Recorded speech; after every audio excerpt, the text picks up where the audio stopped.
সকলোকে নমস্কাৰ। মোৰ এই ভিডিঅ'টোলৈ এইটোতো আপোনালোকে সকলোৱে চিনিয়ে পায়। হয়, এইটো বাঁহৰ গাজ। এইটো আমি চাফা কৰি লৈছোঁ মই, আৰু এতিয়া ইয়াক আমি পিহনাত ৰুকি দিম। এয়া চাওক, আমি এই গাজটো ৰুকি দিলোঁ। এতিয়া এই বৈয়ামটোত আমি ইয়াক ভৰাই দিম। এয়া চাওক, আমি এই খৰিচাখিনিক, এই বাঁহৰ গাজখিনিক ৰুকি এই বৈয়ামটোত ভৰাই দিছোঁ।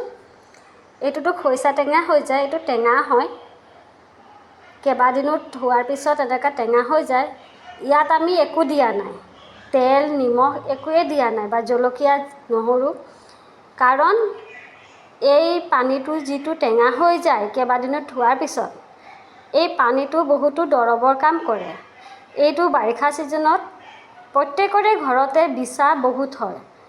বৰল, বিচা, ভোমোৰা এইকেইটাই যদি ডাকে, তেন্তে ইয়াৰ পানীটো লগাই দিলে বিষটো নাইকিয়া হৈ যায়।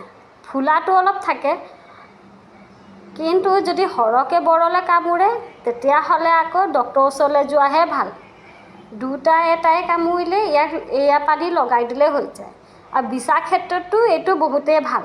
মই নিজৰ ঘৰতো এয়া লগাওঁ নিজৰ ল'ৰা ছোৱালীক।